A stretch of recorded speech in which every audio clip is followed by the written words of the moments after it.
మరణాతా.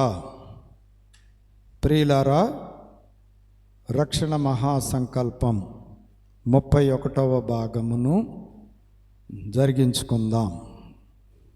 ముందుగా చిన్న కీర్తన పాడుకుందాం. మహిమాలోకంబునకు మళ్ళీనావా,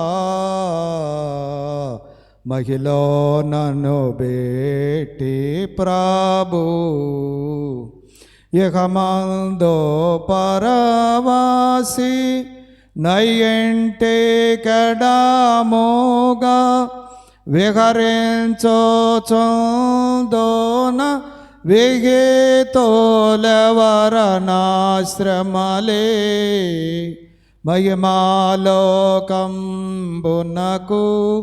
మళ్ళీనావా, మహిలో నన్ను బేటి ప్రభు, ఎన్నాళ్ళుండగావాలే వింటికి దూరముగా, కన్నో చూడదో నేను గాని ప్రార్థనా జోచం, పన్నోగానే తూర్పు పరలోకమున జొచ్చి, నిన్నో చేరుచునుండు నేను వచ్చు వరకు. మహిమాలోకంబునకు మళ్ళీనావా, మహిలో నన్ను బేటి ప్రభు, అచ్చట రాత్రియు అనేయోనుండదు, యచ్చట ధనమోయట హృదయంబు నోండును, విచాల విడిగాన విజయ రక్షకోనితో, ముచ్చటలాడుచు మోరేయోచోనందోను. మహిమాలోకంబునకు మళ్ళీనావా, మహిలో నన్ను బేటి ప్రభు, ఏ రీతిల్ వెళ్ళితివో ఆ రీతిల్ వాచెదవు, ఏ రోజున వాచెదవో ఎరుగానే ఎరుగాను. ఓరాకొండక వేడుచు నోరు కొనియోందోను, నిరాకాకోసమై నేచంబుజోతోను. మహిమాలోకంబునకు మళ్ళీనావా, మహిలో నన్ను బేటి ప్రభు. ప్రియమైనటువంటి వారలారా, రక్షణ మహాసంకల్పము 31వ భాగము. గత భాగములో ప్రభువు యొక్క పునరుద్ధానమును గురించి తెలుసుకున్నటువంటి వారమై ఉన్నాం. ఈ భాగములో లోకరక్షకుడైన యేసుక్రీస్తు ప్రభుని కాలములో మరి ఆరోహణమును గురించి ధ్యానము చేసుకుందాం. ఆరోహణము అనగా పైకి వెళ్ళుట.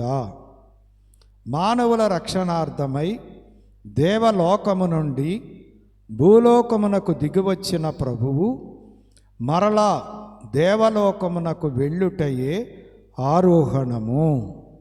భూలోకములో 33.5 సంవత్సరములు ఉండి చెప్పవలసినవన్నీ చెప్పివేసి చేయవలసినవన్నీ చేసివేసి మానవుల నిమిత్తమై మరణించి తిరిగి లేచి 40 దినములు రుజువుపరుచుకొని సజీవుడుగా పరమునకు ప్రభువు వెళ్ళెను. అపొస్తల కార్యములు 1వ అధ్యాయము 3వ వచనము. ఆయన శ్రమపడిన తరువాత 40 దినముల వరకు వారికి అగపడుచు దేవుని రాజ్య విషయములను గూర్చి బోధించుచు అనేక ప్రమాణములను చూపి వారికి తన్ను తాను సజీవునిగా కనపరుచుకొనెను.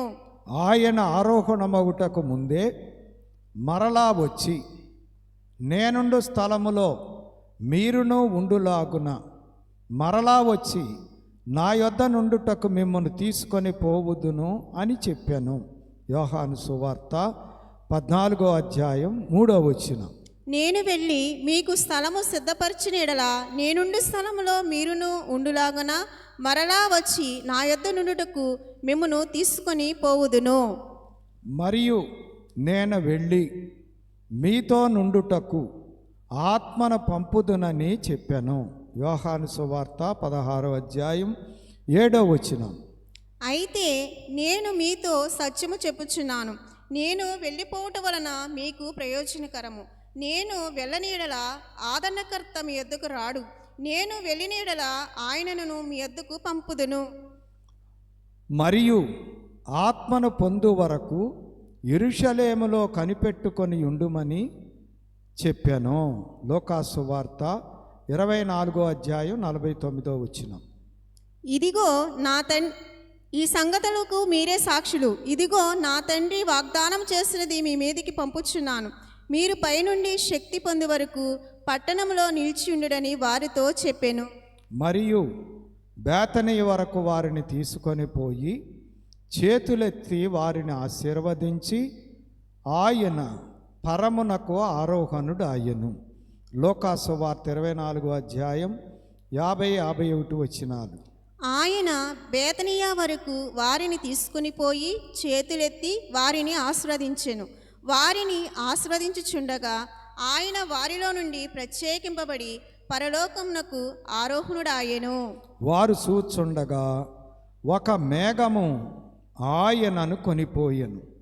2 పరిశుద్ధులు వారితో ఆరోహణుడైన ప్రభువు ఎలాగు వెళ్ళెనో ఆ రీతిగానే తిరిగి వచ్చునని చెప్పాను. అపొస్తల కార్యములు 1వ అధ్యాయము 9-11 వచనముల వరకు. ఈ మాటలు చెప్పి వారు చూచుచుండగా ఆయన ఆరోహణమాయెను. అప్పుడు వారి కన్నులకు కనబడకుండా ఒక మేఘము ఆయనను కొనిపోయెను. ఆయన వెళ్ళుచుండగా వారు ఆకాశం వైపు తేరి చూచుచుండిరి.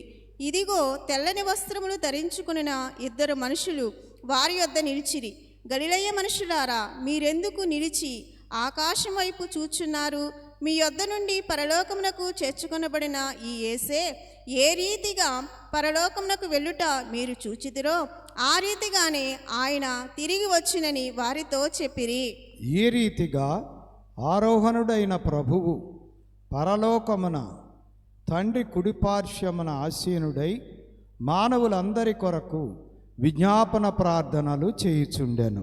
హెబ్రీ పత్రిక 10వ అధ్యాయం 12-13 వచనములు. ఈయన అయితే పాపముల నిమిత్తమే సదాకాలము నిలిచి ఒక బలిని అర్పించి అప్పటి నుండి తన శత్రువులు తన పాదములకు పాదపీఠముగా చేయబడి వరకు కనిపెట్టుచు దేవుని కుడిపార్శ్వమున ఆసీనుడాయెను. ఈ రీతిగా ప్రభువు ఆరోహణ చరిత్ర జరిగినట్లు లేఖనముల ద్వారా తెలియజేయబడినది. కాబట్టి మరి ప్రభువు మానవులను రక్షించడానికి పరము నుండి అవరోహణం అయ్యారు. అంటే పరము నుండి భూమికి భూలోకమునకు దిగి వచ్చారు. అలాగ వచ్చినటువంటి ప్రభువు 33.5 సంవత్సరాలు ఈ భూమి మీద ఉన్నారు. దివ్యమైన బోధలు బోధించారు, అద్భుతాలను చేశారు. తాను దేవుడనని అందరూ గ్రహించుటకు అనేకమైనటువంటి అద్భుత కార్యములను జరిగించారు. పరలోకపు సంగతులను బోధించి ఆయనే మానవులకు మాదిరిగా నడిచి చూపించారు. అలాగూ ఈ లోకములో జీవించినటువంటి ప్రభువు మానవులందరి కొరకు, వారిని రక్షించుట కొరకు మానవుల పాపములు తన మీద వేసుకొని ఆ పాపములకు శిక్ష సిలువలో అనుభవించి మానవులకు శిక్ష లేకుండా చేశారు.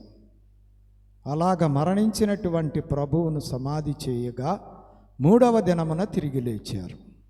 అలాగ లేచినటువంటి ప్రభువు 40 దినములు భూమి మీదనే ఉండి తన పునరుద్ధానమును ఆయన సజీవుడని రుజువు చేసుకొని పునరుద్ధానుడైన తర్వాత 40 దినములకు శిష్యులు చూస్తూ ఉండగా ఒలీవల కొండ మీద నుండి ఆరోహణమై పరమునకు ఎక్కి వెళ్ళారు.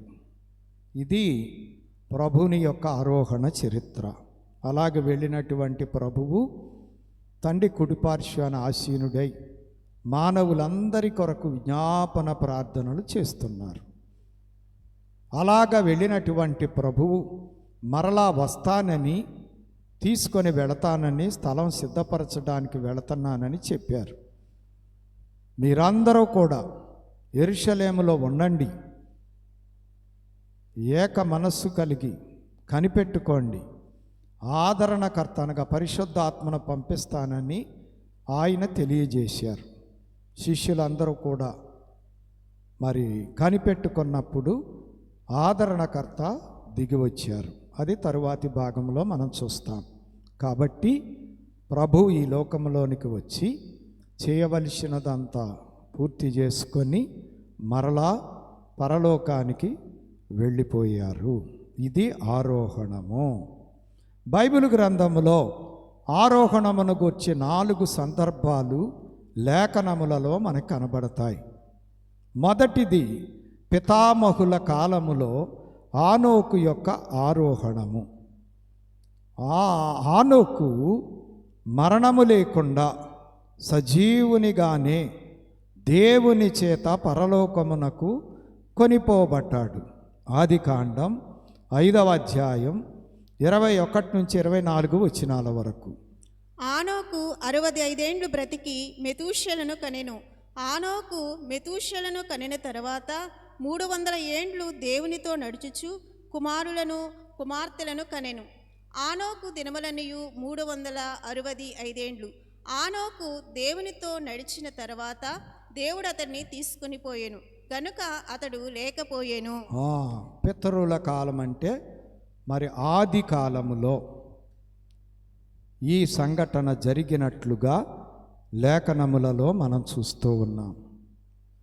ఆనోకు గారు దేవుణ్ణి ఎరిగి దేవునితో సహవాసము చేసి ఆయన రూపములోనికి మార్చబడి పరలోకానికి తగినటువంటి మహిమ అద్దుకొని తగిన అర్హత సంపాదించి మరి ఉన్నప్పుడు దేవుని సహవాసములో తయారైనప్పుడు దేవుడే హానోకును తనతో పాటు మరి పరలోకమునకు తీసుకొని వెళ్ళిపోయారు. కాబట్టి అతడు లేకపోయాడు. మరణము చూడకుండానే సజీవుడిగానే వెళ్ళిపోయాడు.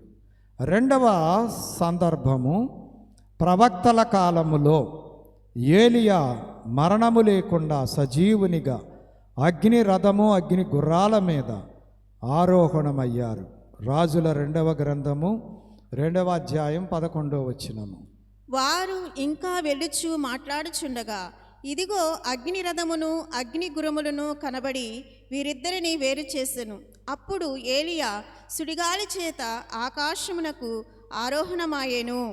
మరి ప్రవక్తల కాలం, రాజుల కాలం, ప్రవక్తల కాలంలో ఏలియా అనేటువంటి భక్తుడు కూడా దేవునితో నడిచి దేవుడికి ఇష్టముగా జీవించి దేవుడికి విధేయత కలిగిన వాడై దేవుడు చెప్పినట్లుగా చేసి సిద్ధపడగా మరి ఏలియా కూడా అగ్ని రథము అగ్ని గుర్రాల మీద ఆరోహణమై పరలోకానికి మరణము లేకుండా సజీవునిగా వెళ్ళినట్లుగా ఈ లేఖన భాగంలో మనం చూస్తున్నాం.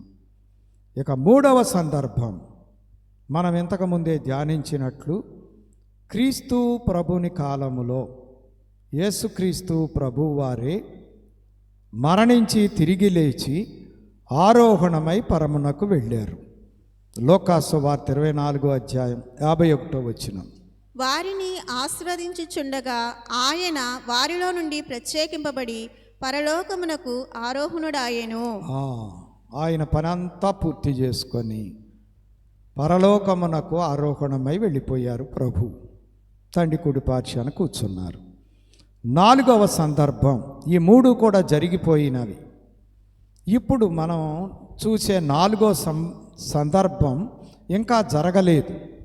ఇది సంఘకాలములో జరిగేటువంటి ఆరోహణము, ఇది సంఘారోహణము.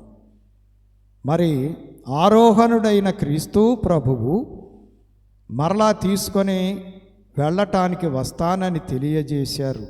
అలాగ తెలియజేసిన ప్రభు మధ్యాకాశమునకు రానయ్యుండగా ఆయన త్వరలోనే మధ్యాకాశానికి సిద్ధపడినటువంటి వధువు సంఘాన్ని తీసుకొని వెళ్ళటానికి రాబోతూ ఉన్నారు. అలాగ ఆయన మధ్యాకాశానికి వచ్చినప్పుడు సిద్ధపడినటువంటి సంఘ వధువు ఆయన వచ్చినప్పుడు ఆరోహణమై ప్రభువుని ఎదుర్కొని ఆయనతో వెళ్ళనై ఉన్నది.